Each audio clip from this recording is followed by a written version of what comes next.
Thank you. Looking forward to all your dazzling questions.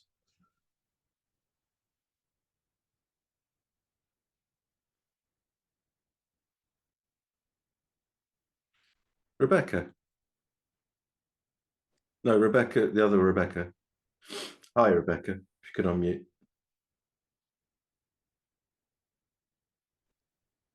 Sorry, Paul, which Rebecca? You.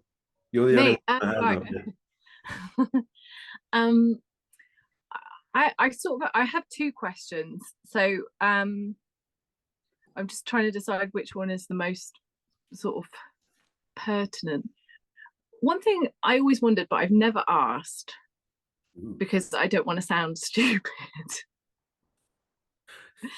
is in your book, it says at the beginning of one of the chapters, maybe like sorrow is your guru, I think, it says there are no separate beings, and it sort of follows on from that, and it's such a great paragraph, and when I read it I feel instantly relieved and any existential angst I have is like completely eradicated just from reading that paragraph. But my experience is that there are separate beings, and so I've never asked, well, I mean, I have an idea, but it's like, well, how is it there are no separate beings, and why does it appear to be that there are? Why does it have to be that way around? Why can't we ask because the in conventional terms, of course, there's no difficulty that there are beings. I'm talking to Rebecca right now, and I know I'm talking to Rebecca, and I know that Rebecca is a different person from me. So in the conventional sense, no difficulty whatsoever. However, the Buddha's teaching is pointing out that we ignore the way things really are and have made a whole series of assumptions. And then people say, well, prove to me that these assumptions are not so. And the way that you do it is by a close analysis, a close investigation of unfolding experience. What can we say? So I have this desperate urge to sneeze. I know, I'll waggle my nose. I'll do it. Rather than trying to assert why it is that there are no beings, separate beings, let's look at what there is and what your own mindful investigation can tell you is there. There definitely is consciousness. There is the knowing of objects. If it's seeing, it's knowing shape and color. If it's hearing, there's knowing sound. And there are definitely perceptions. So we know that this sound, when it arises, represents this particular perception, or there is a perception for particular kinds of sounds. So we know the difference between the sound of a pigeon and the sound of another bird. So I'm thinking on the hoop. So we know that there are smells and there are tastes and there are touches. We know this. We don't have to work terribly hard to know this. We just have to pay attention. We know there are all kinds of mental formations that arise. There is not liking some. Well, all right. So there's feelings. So there's not liking something. There are painful feelings. There are pleasant feelings. There are neutral feelings. We know this. We don't break any laws by observing the reality of this. We say, yeah, of course, it's obvious there are those things. It's obvious that there are mental formations like wanting life to be different than it is, like tranquility, like pleasurable interest, mindfulness. There are all these, this is big basket of different mental qualities that we can attest to in our own experience as being so. And so there is intelligence, there is love, there is compassion, there is the ability to create. So nothing, and we can note all these things as being so. without any difficulty whatsoever. But then we add this extra element to it and say that there are separate individuals to whom these things belong. It's my perception. It's your feeling. It's somebody else's seeing. Right? And it's that assumption, which is perfectly valid at the conventional level, and we're not troubled by that at all. But we want to go deeper and look at what is actually occurring. And it is at that level of close analysis of what is actually real, you discover that all these qualities, the ability to write poetry, the ability to sing a song, the ability to fall in love, the ability to start a family, all these things exist. But when you look at them closely, you cannot find the self to whom they belong, supposedly. That's the difference,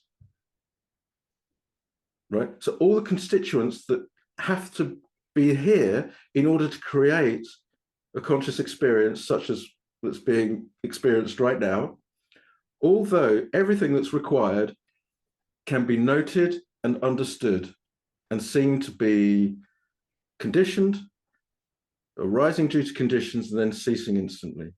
And all those things are real. And then there is a conceptualized reality which is weaved from those building blocks.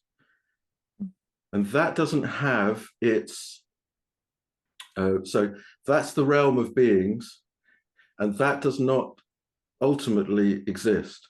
But all the components that go to make up an experience are all here, and every last building block can be mindfully noted and logged and taken account of. And the whole of experience works perfectly well without there having to be this extra self that nobody has ever pointed to, nobody has ever pointed out, nobody has ever described, nobody has ever seen.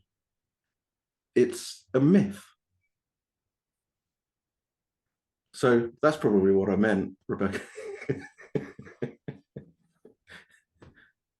Does that answer your question?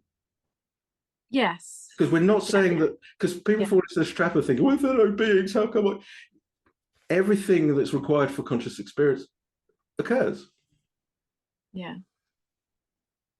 And then the reality that is conceptualized by a being who conceives themselves to be separate. Okay, can I put this a slightly different way? Yeah. Just got a thought of it. I conceptualize Rebecca, but I know it's the universe. Yeah. That's what I was just about to ask. So is that then not real? As in ultimate reality we call it ultimate reality because it's ultimately there. Yeah, it's also yeah. Okay. Yeah. Yes. So it's part of the beauty and the mystery that the universe, as it were, gets to separate out into these various beings who come to learn all these lessons. And that's at the conventional level, that's at the level of samsara, and that's fine. It's just that the universe gets confused, amazingly, and thinks it's really Rebecca, and thinks it's really Paul, and just falls into that trap. And so it's just like universe has just temporarily gone to sleep into the dream of separation, the world of separation. And it just requires a teaching such as Buddha Dhamma and applying oneself to it for the universe to wake itself back up again. Cool.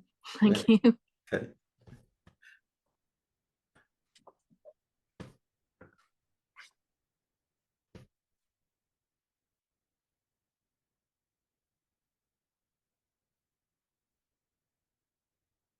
Any follow-ups on that? Any other questions? Please feel free to ask.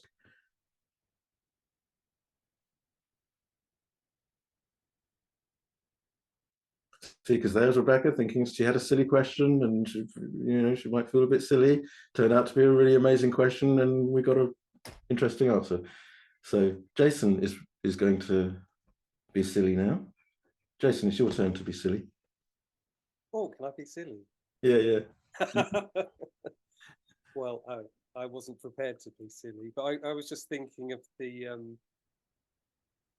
what that analogy. It's the cliched one, but the one about the car and the fact that there's no like one bit of the car that you could really call a car, because there's a steering wheel and a seat, and so cars just really it doesn't exist on its own. It's just a way that we describe all the bits, if you like. It's a construct. Yeah. None of the bits have intrinsic car nature. Yeah. Because there is no intrinsic car nature. Yeah. And yet that constructs, that the construct is, you see, this is the thing, it's like we're not denying the validity of the construct. We're just saying it's a construct.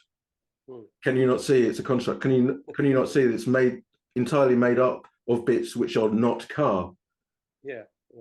And existence is made up of things which are not self, because there is no requirement for that. A car works perfectly well without there being a car in it. Yeah. There's no like lurking bit that's the car. It's just it's the label for. Yes. And the label and the conceptualizing and the constructing is part of the magic and the mystery. It's not excluded, but it's included in terms of emptiness.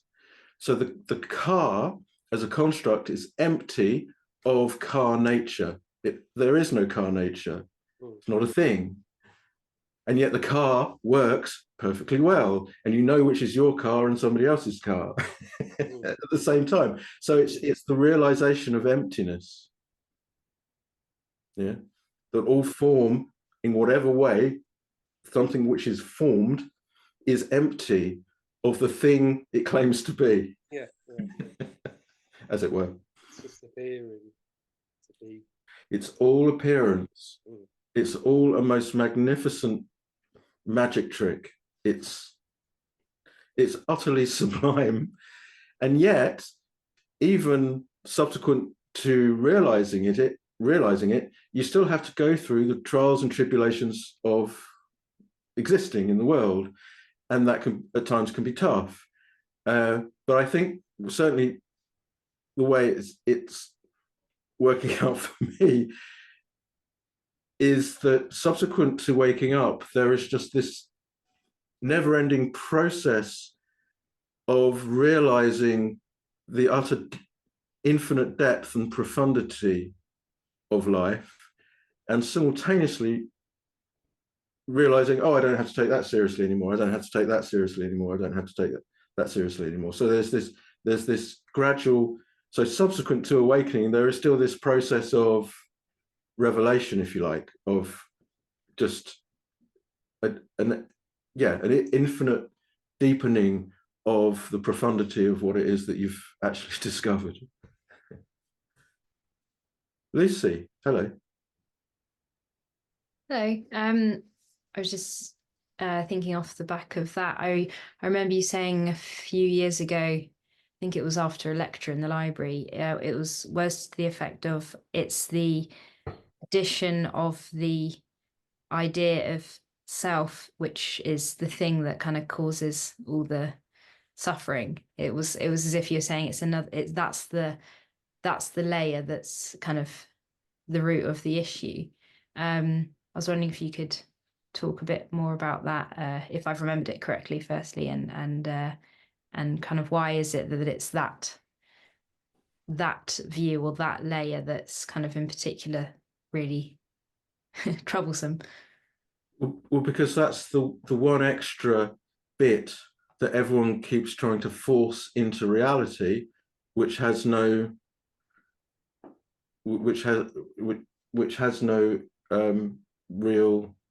reality to it. Okay, so on whose behalf do we crave? On whose behalf do we resist passionately? On whose behalf do we want things to be different than it is? It's always me, me, me, isn't it? And so it's self-evident, self-evident. It's evident through simple, mindful reflection. When do we feel least heavy, least burdened, least anxious, least frustrated, least resistant? It's when there's no self-consciousness.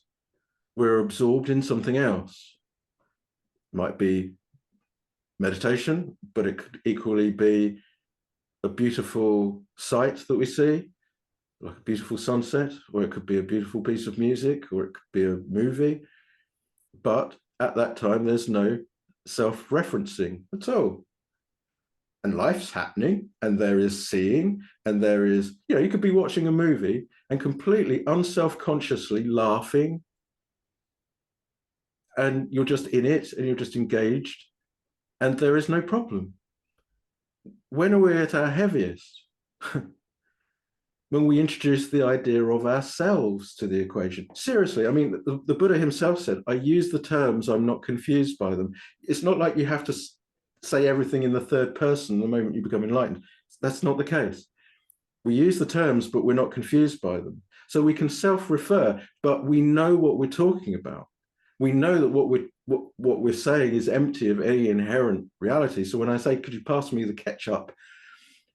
There is both the knowledge that there is indeed ketchup and me who wishes to receive the ketchup, and there's also knowledge that there is no me and there is no ketchup. It's so beguiling, it's so beautiful. The moment we introduce the idea of self, we have to substantiate it. And this is why, I kind of want to get to this thing of people saying, well, you've got to substantiate how there is no self. No, you substantiate how there is one. Locate it. Show it. If it's there, point it out. At least describe it. What are its qualities? And nobody can, because it's not there. So on whose behalf or why are we craving? We're craving primarily to establish and cement the idea of a permanent, substantial self who exists separate from the rest of the world. So we get caught up in trying to reinforce identity. Look how many people in the world are trying to reinforce identity all the time. Are these happy people? It doesn't seem that it creates happy people. Constantly reinforcing the problem, constantly reinforcing the idea of myself as separate. Yeah. So, and that's done through the process of craving and passionately wanting life to be different than it is. And it comes out as greed and hatred and conceit and all manner of things. And so, yeah. So it does amuse me how it is that, these Buddhist teachers have to substantiate how there is no self. No, I'm not playing your game. If you think there's a self, prove it, show it. What are its qualities? Well, it's going to have to be something which doesn't change. That's a big problem right there. It has to be the same from the moment you were conceived to right now. It cannot be different. If it's changed, it's not the same thing. Therefore it's not self. What is it? I don't see many raised hands coming up. What would it be? What would its qualities be? And is it different from its qualities? Or is it the same as its qualities? You see? So no. So I'm not going to try and sit here and justify how there is no self. Somebody could come to me and explain how there is one, and I'm all ears. I'll be very, very interested. Good evening, Peter.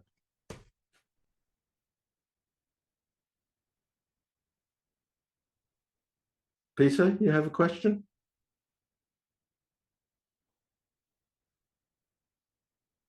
Peter, your hand's up, but I'm not getting much from you. Peter? Peter da Costa, your hand is up. Do you want to unmute? Do you wish to unmute? Lucy, can you unmute Peter for him? I think I can only ask him to, and there's a button ask to unmute, but I can't seem to unmute. Ah, is that done it? Yeah, it has. Oh, thank God. Good Well, heavens. that was one. Just to throw in the one-liner that I first heard when I very first came to Buddhism, a knife can't cut itself.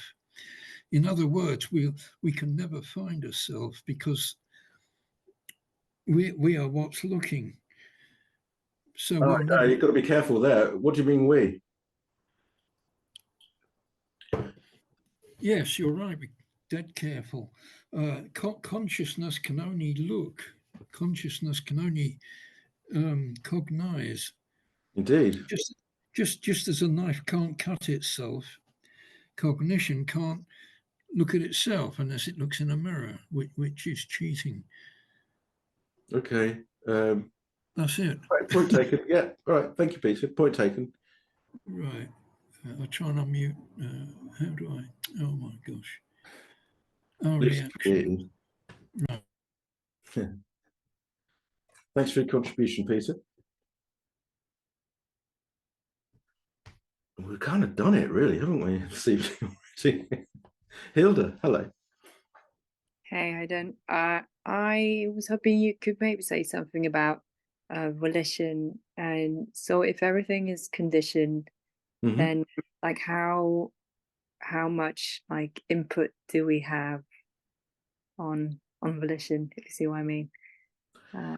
You're asking, essentially, you're asking, do we have free will? Yeah, but you know, like we can use volition, like, you know, set up kind of when we set up the meditation and in life all the time, like in daily life. Volition, yeah, volition is being used all the time. You're using volition right now. Yeah, exactly. Right. But yeah, okay. So in conventional terms, we say it is I that wills. It is I that wishes to walk through the door. Therefore, it is I that stands up, walks to the door, opens the door, and walks through. And on conventional terms, that's absolutely fine. That's not a problem at all. Well, in fact, none of this is a problem. When we look at it in ultimate terms, however, we discover that there is a particular, you know, there's some conscious experience unfolding, and there is, say, a necessity to be somewhere else, which involves walking through a door. Okay, so in the ultimate sense, there is choice. So there is a conscious experience unfolding. There is a desire to do something. There is choice. There is decision. There is intention. There is volition. And then there is the magical material process that arises from this mental volition. And it's a beautiful, mysterious, empty unfolding. But that volition was dependent on the arising of the intention. The intention was dependent upon the arising of the decision. The decision could only arise dependent on there being the desire to do, or the choice. And the choice could only arise because of the current conditions. And there is no self in any of it, but there is all the stuff of life, all the components of life. Yeah? Does that make sense, Hilda? So on the conventional level, yeah, it's me opening the door, it's you opening the door, it is our will to do. Those decisions, however, are dependent upon the supporting conditions, whatever is going on in the environment at that time. I think I had a conversation once with Rebecca about the use of an umbrella, that you would only take an umbrella out with you with the threat of rain. You know, our apparent free will is heavily conditioned in that sense. Does that make sense? Yeah. We just kind of lean back and enjoy the ride. Anyway. Well, that's what I'm doing. Cool, thank you. Mandy, hello, good evening. Hi, Paul.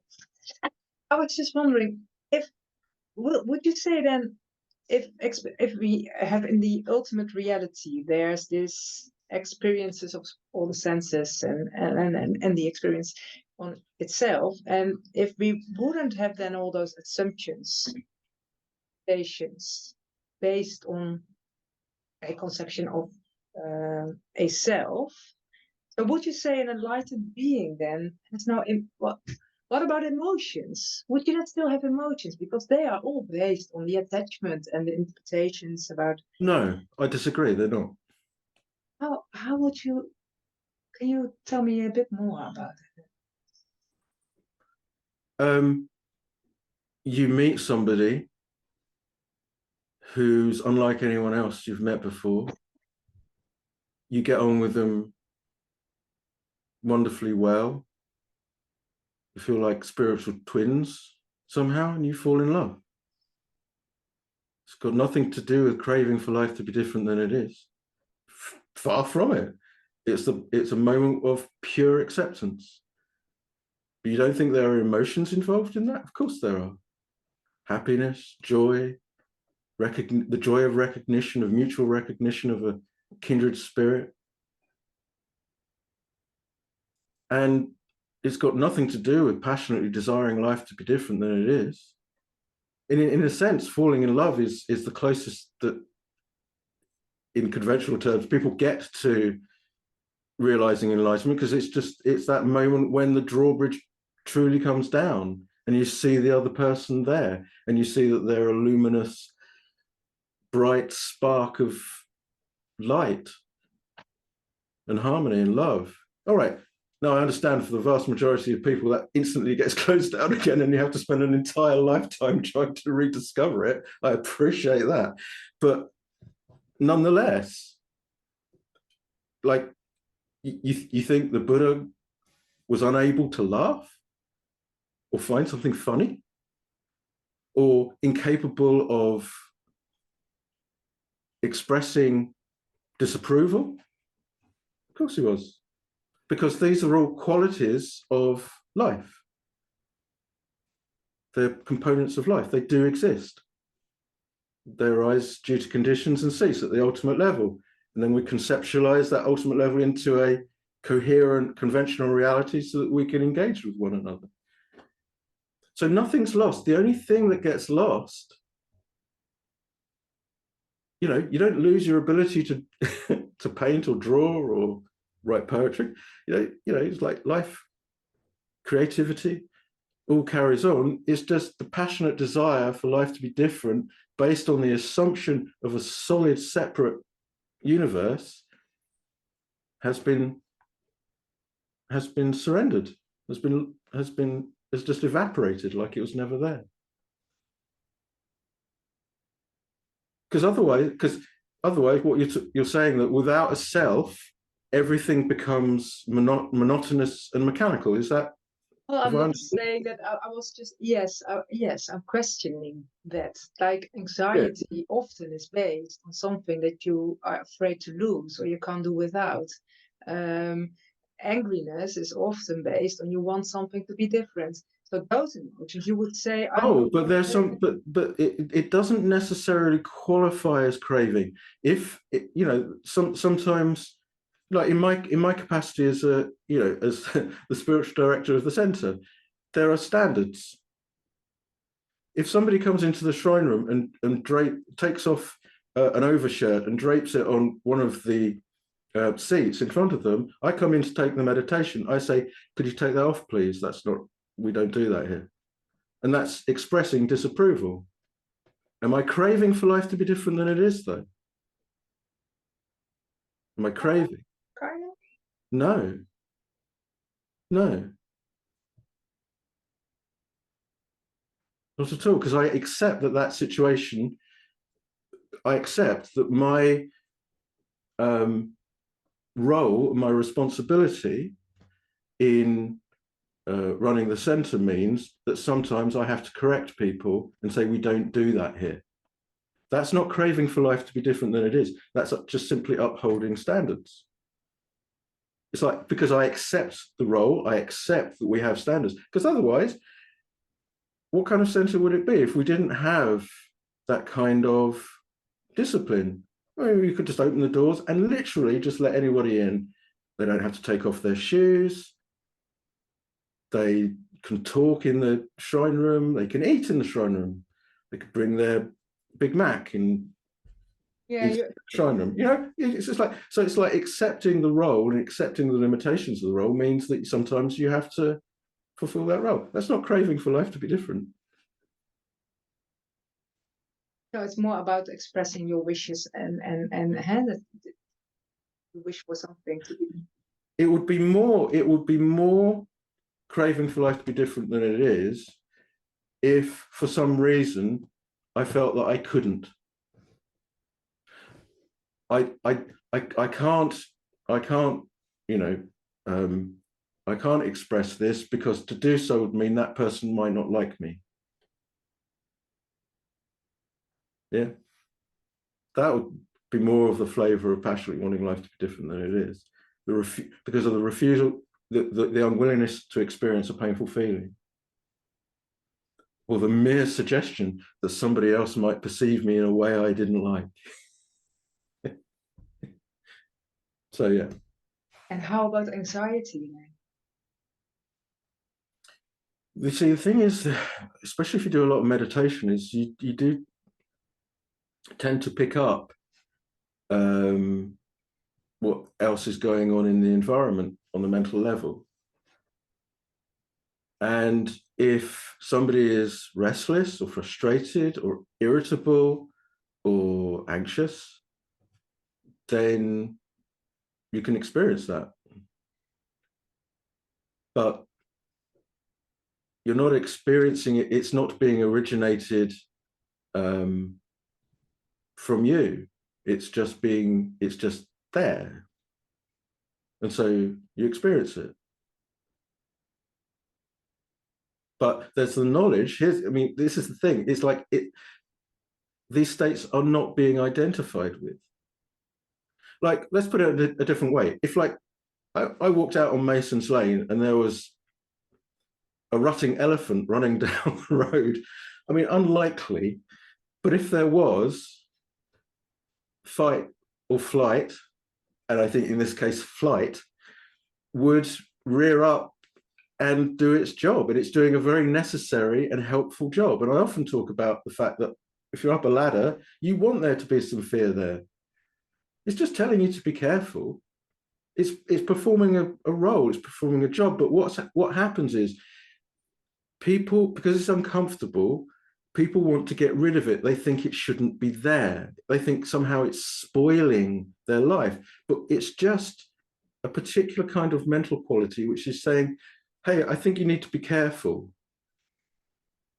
And what happens with, say, something like anxiety is, it's like something that comes up which says, well, the situation you're thinking about at the moment, I think you need to be a little bit careful.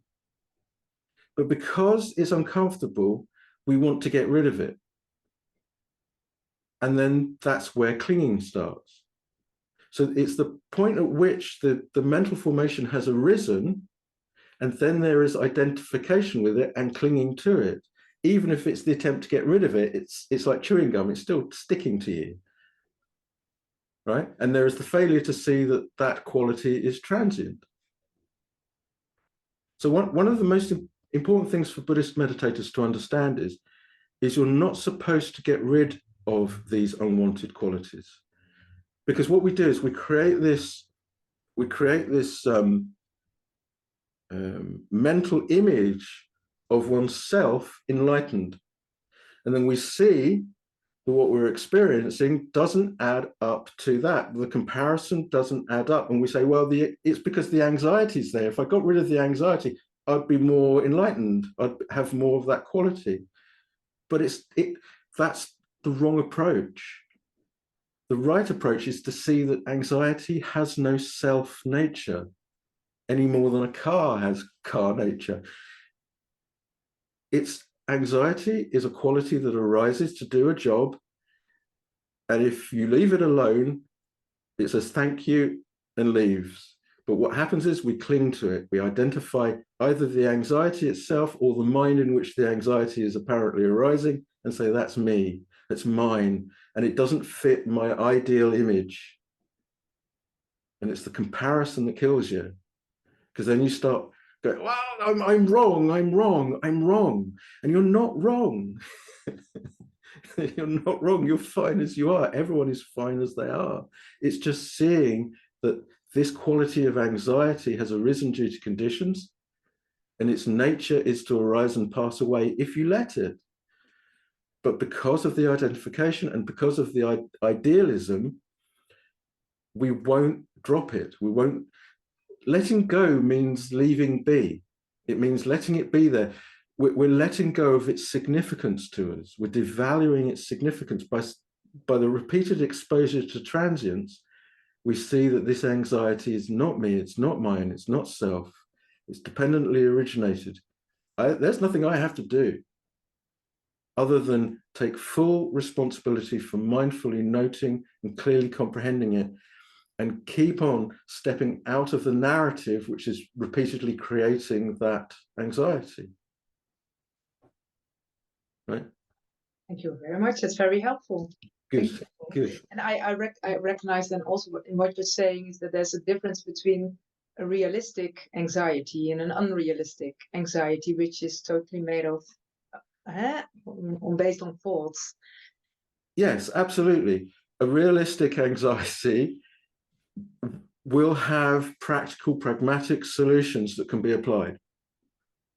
And so you apply them. If you can't apply them at the time, you make a mental note to apply them later, but you can apply them. Therefore, why are we still clinging to the narrative around it? But it's the difficulty is it's like returning to a sore tooth. You know, the tongue just wants to go back and play with it some more. And that's the problem. And that's why it requires deep insight work to really dig up the roots of craving in all its forms, because it's so deeply embedded, because the misperceptions are so prevalent and so almost intractable. But you can do it, but that's why it requires repeated exposure to transience, unsatisfactoriness, and non-self in all component parts of experience, again and again and again. Not 100 times, not 1,000 times, 100,000 times, to dig out the root of the problem. But in the meantime, you can do a lot by recognizing the difference between something genuine to be anxious about and what is just, the fantastical version. Thanks, Mandy.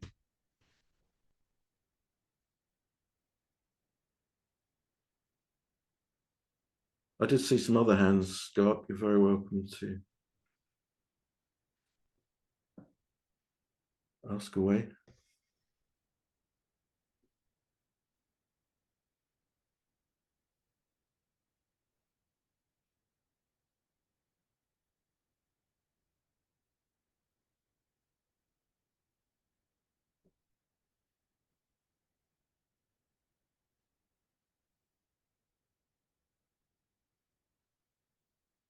Rebecca, I've got two Rebeccas. Rebecca Skillman, hello.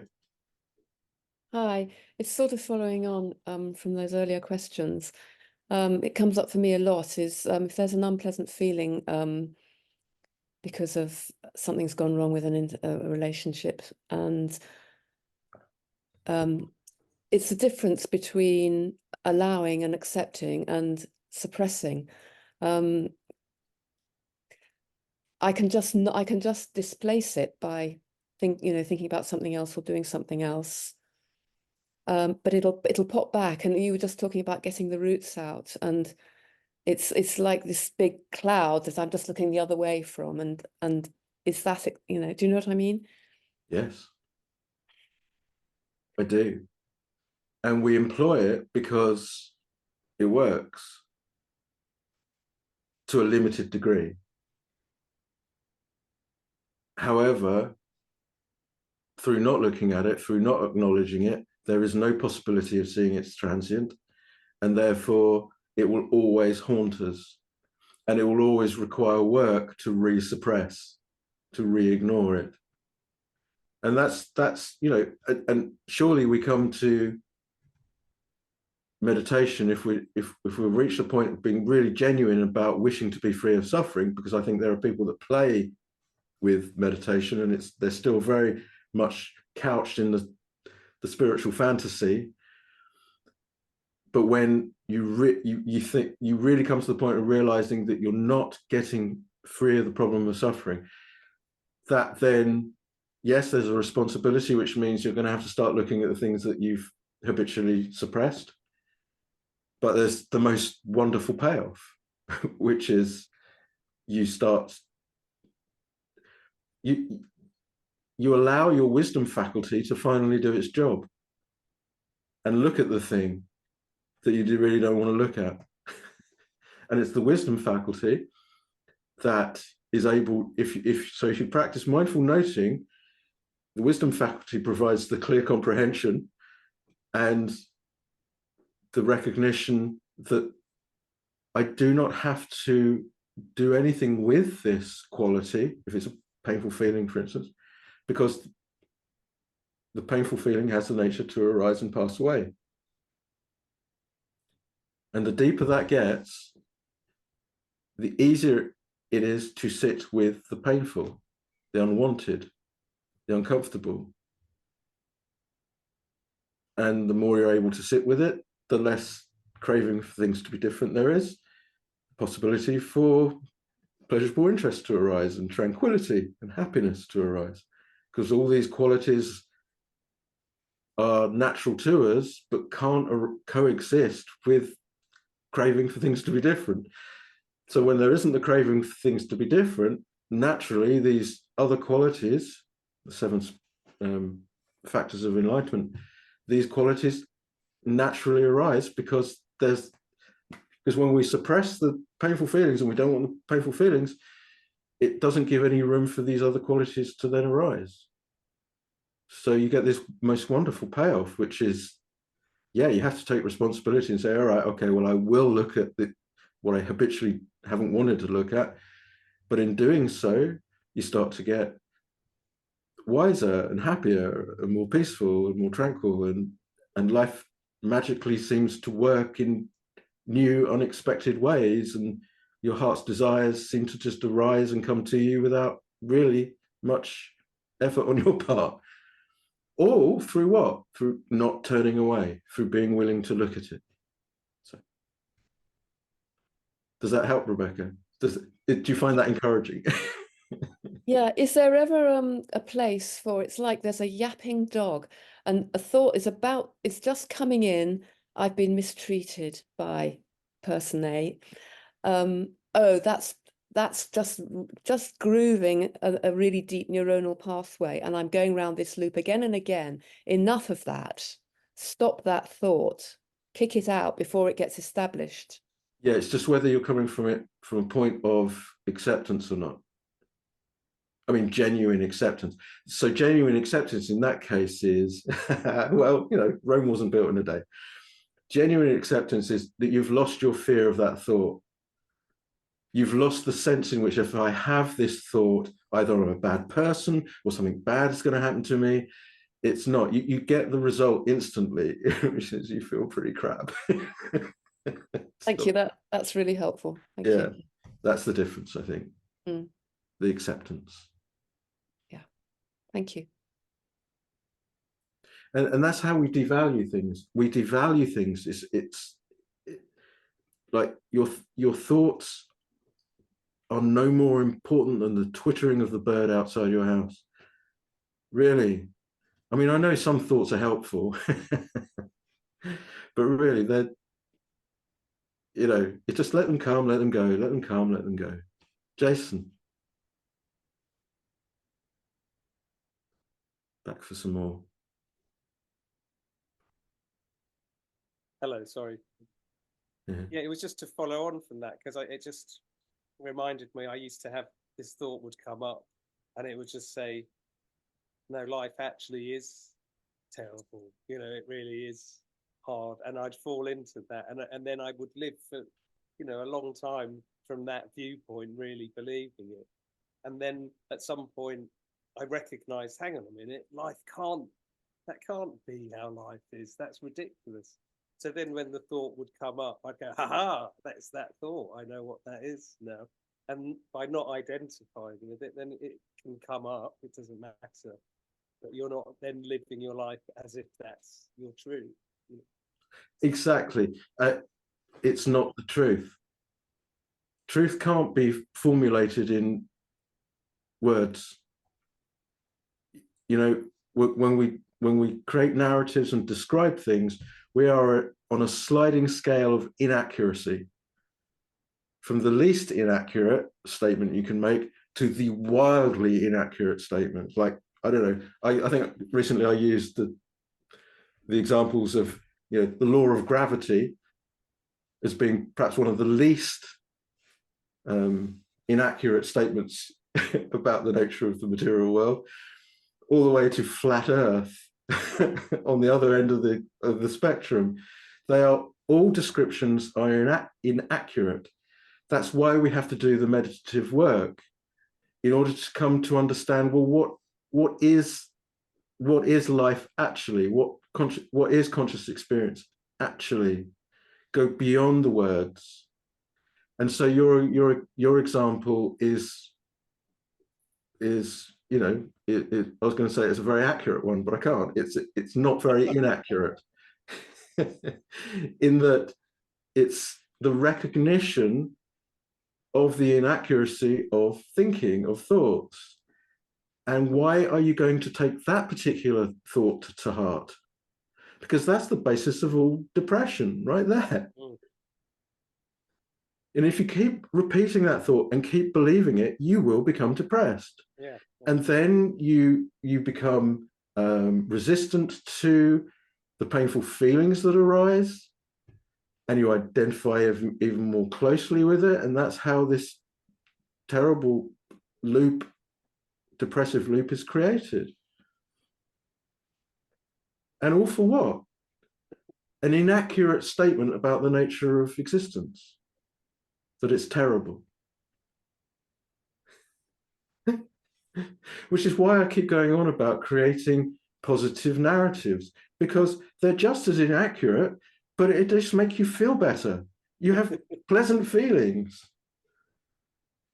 But they're less inaccurate than saying the world's terrible. So, you know, just running through what you like about what's going on in your experience right now. Here's the thing, you don't even have to terribly believe it.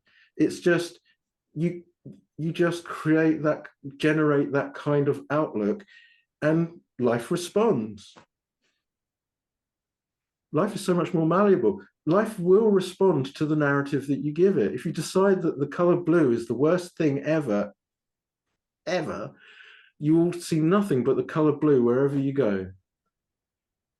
And you'll get very, very unhappy very, very quickly. I'm not going to do that then. Don't do it. Don't do it, Jason.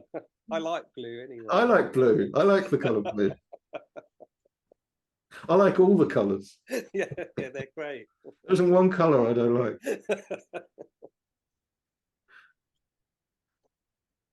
Excellent.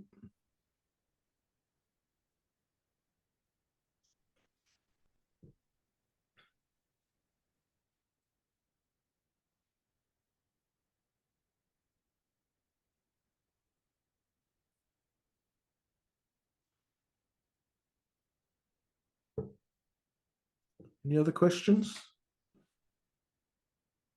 Thoughts, observations?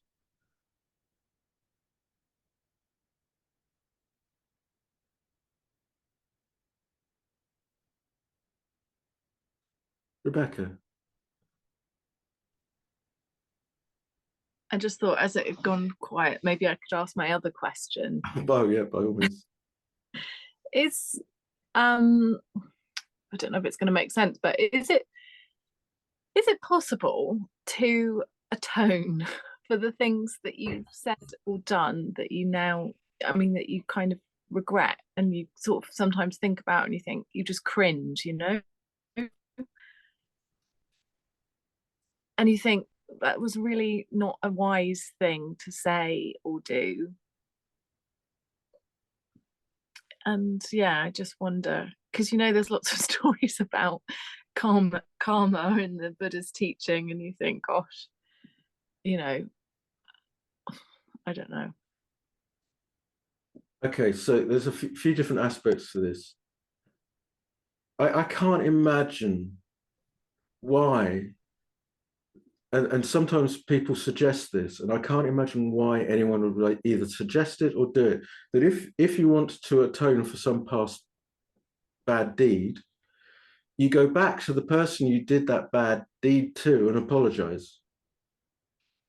Why would anybody, having that person that you did that bad deed to has finally just got over that bad deed, and then you go knocking on their door and start reminding them all about it all over again? What's the matter with you? Give it up.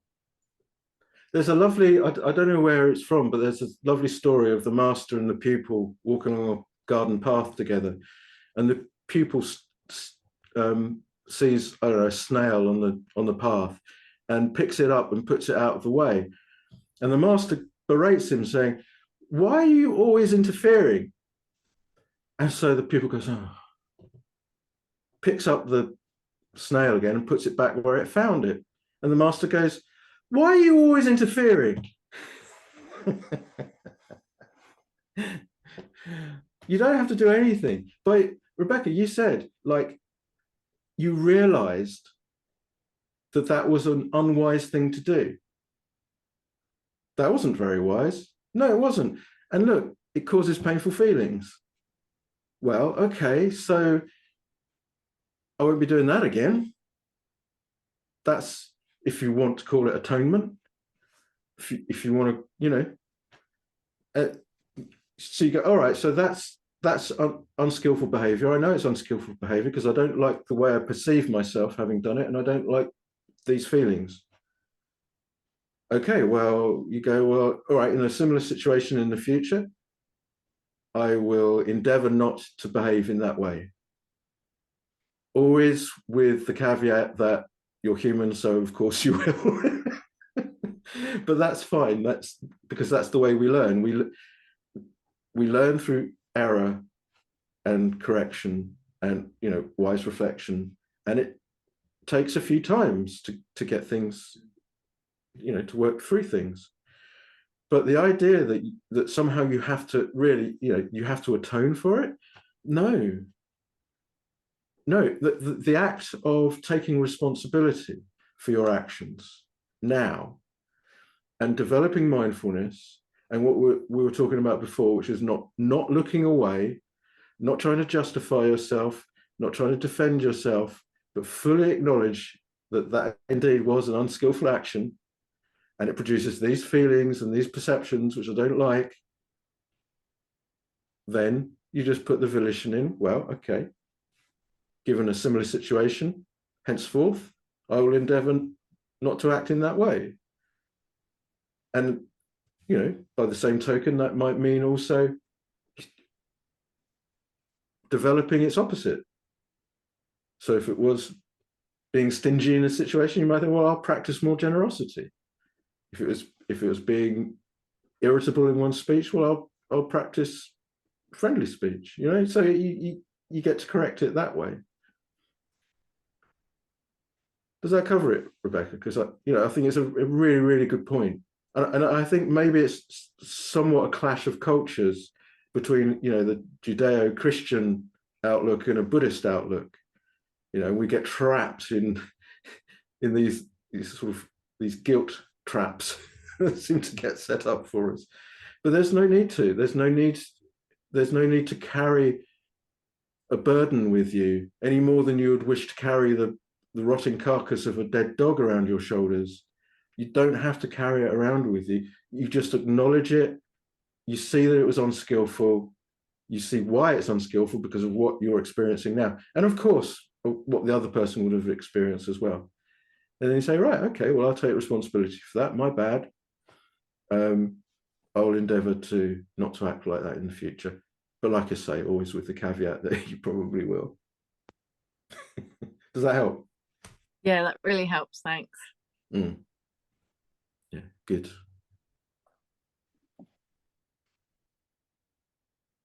Well, we've put the worlds to rights this evening, I think.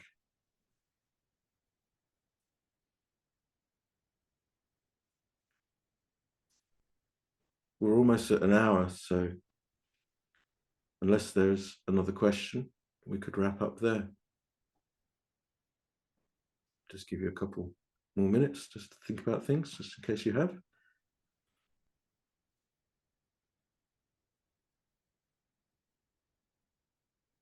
Lucy. Hello. I I had a dream the other night where someone who I don't know persuaded me to steal a donut from a pastry shop. And they were going around stealing loads of pastries, and I was like, oh, I don't think you should. And then they did it so much and were like, you're being really lame. So eventually I took a donut and ran off and kind of felt bad about it. Anyway, then I woke up and thought, I was like, why did I do that? I wasn't lucid dreaming, and I wasn't in the dream. Well, I have no desire to steal anyway. And then if I did ever have the desire to steal, I would hope that the precepts would kick in. But I was just thinking about, in the dream, I had no kind of awareness of the priest. I mean, I knew it was wrong, but I didn't even have a backstop of like, but you know, you shouldn't do this anyway, at the very least, because you should refrain from stealing. And because I felt bad about it in the dream and when I woke up, I wondered, am I karmically responsible for that stealing in my dream? Right. Where to draw the line? Firstly, was it jam or custard? Jam. I hate custard. Right, okay. All right, that makes all the difference. Yeah. No. I wonder whether, and I don't really know the answer to this, but I wonder whether the degree of lucidity does matter. But we are talking about a dream world. Well, I'm always talking about a dream world because there are only dream worlds, but you're talking about the dream within a dream when you're asleep. I think if it's not lucid, then it's literally you're just, you know, you're just a character in a story, and there might very well be things to learn from it, because you know dreams are symbolic. Not all dreams, but some dreams can be symbolic. It could be just something you saw on telly last night. It could just be something that's being sent to the recycling bin, or it could be symbolic of something more deep and more profound. And I'm trying to think of what would be more deep and profound about the symbol of a donut. And it doesn't come to mind immediately. Nonetheless, in hindsight, would you say there's something that you've learned from it? No, because I have no desire to steal in awake life. Okay. So I just thought it was a bit odd, but also interesting that I thought it was odd that I did steal whilst knowing it was, you know, I'll steal myself in the dream, but that I felt bad in the dream, and then I woke up and felt a bit bad for, you know. Oh, yes. Yes, that carryover is really, really interesting. Yeah. And there might be a nugget of something there for you, which is the recognition of conditionality, that you go through this liminal space between dream world and waking world, and you're left with this sense of discomfort. That sense of discomfort is real. It's an ultimate. It's feeling. It's the feeling aggregate.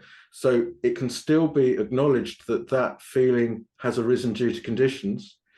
And interestingly, it's sort of the condition between the dream world and the waking world, but it's still in a sense, you did experience the result of that action, didn't you? Right. Yeah. Okay. Yeah. Even though it was a dream world and you weren't entirely lucid, and therefore volition was not, as it were, under your control. Right. And it also seems you're somewhat suggestible. That, I think that was what I felt bad about, because I think I was like, that was stupid. I didn't even why, yeah, someone was just stealing loads of pastries in front of me and going, go on, this is how everyone else lives. And I was like, okay, fine, I'll take one. That was what I felt bad about, I think, mainly. Yeah, so that's interesting. So it's seeing that linkage between the dream world and waking reality. That's interesting to see the conditioned nature of it. Now it just requires you to see the emptiness of that guilty feeling, that guilty sense. That guilty sense is not me, it's not mine. It was originated due to conditions, and it ceases. Even if it were to return, it would be a new iteration of that particular sense of guilt. You know, we tend towards either fear of blame or shame. So a personal sense of shame of how could I have done that, or fear that the dream police are going to come and get me. But yeah, so fear of blame. So we tend to fall in one category or another. Either we feel a sense of personal shame, and that keeps us on the straight and narrow, or we fear the repercussions of society upon us. That keeps us on the straight and narrow. They are naturally occurring phenomena. They arise in situations where we perform an unskillful action. They are empty of any inherent reality also. Yeah, so that they are mental formations, they're sankharas. Wow. Jim, hello. Thanks, Lucy. Jim. Thank you. Hi, Paul. Since we're on the question of... You got a dream for us? Sorry, since we're on the question of morality, I thought I'd bring something up I was a little uncertain about. We were having this environment day, and in my office, they decided we're going to go to the local park and we're going to pick up garbage. So we did that for 45 minutes or so. And towards the end, there was a group of us walking towards the entrance. I saw an object on the ground. I grabbed it. Didn't know what it was. Was about to put it in my bin bag. Brushed it off and realized it was a $1 coin, which is worth about 50p. Mm-hmm. At that moment, the thought came to me, oh, taking what is not given. The idea came to me to put it back, but I was with a group of people, and I'd already taken it, and it would look really weird putting money back. I'd already announced that it was money too. I could throw it in my bin bag, but that again would be foolish. The only answer I could come up with was to keep it. At a later point, I thought maybe I could just give it away just to charity, but at some point in the coming week, it was still in my pocket and I needed some change and I used it. No.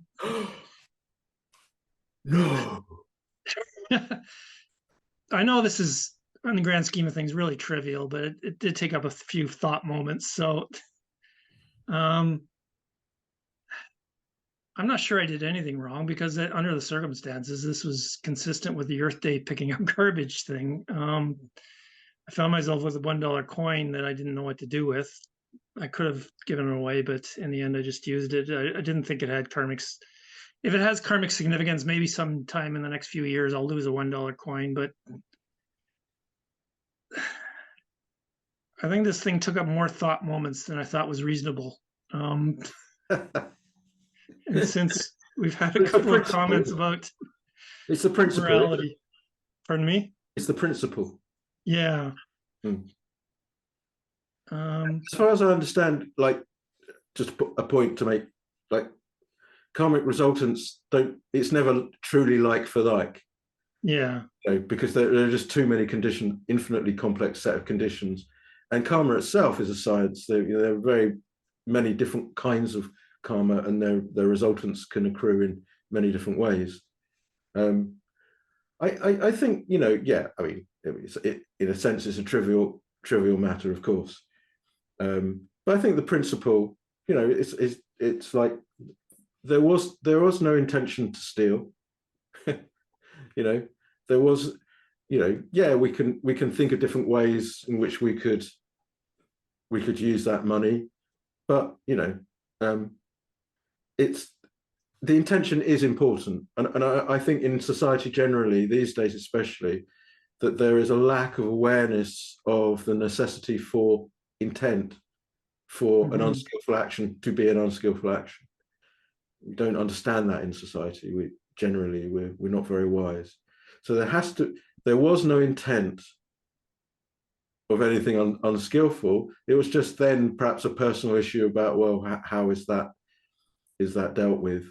But you know, so it's knowing your own mind. It's knowing what lies within, in terms of greed, hatred, and confusion, and their opposites: non-greed, non-hatred, non-confusion. And we learn as we go along. And I've used it. I've talked about this before, and we should stop really in a minute. But as a final thought, when we start the path ethically, the road is very broad.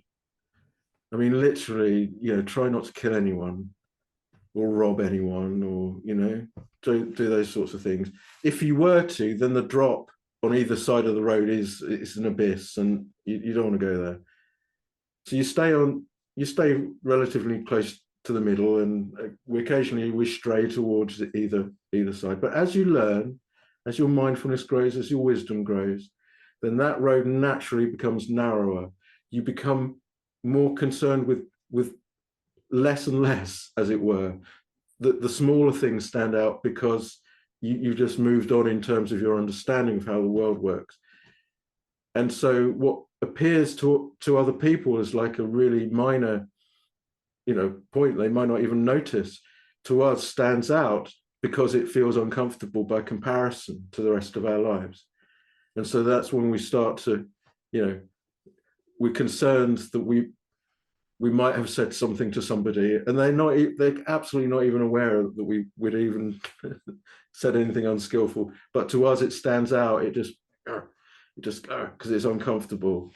And that's how we purify the mind, cease from doing evil, cultivate the good, purify the mind. That is the teaching of all the Buddhas. So, all right. Thank you, Paul. All right. Thank you, everyone. Really enjoyed it this evening. Thank you all for your contributions. Hope that was of some help to you. And see you all again in a couple of weeks, no doubt. Thank you, Paul. Thank you, Paul. Thank you, Paul. Thanks for hosting, Lucy. Thank you. Thank you, Lucy. Thank you, Paul. Thanks, Paul. Yeah.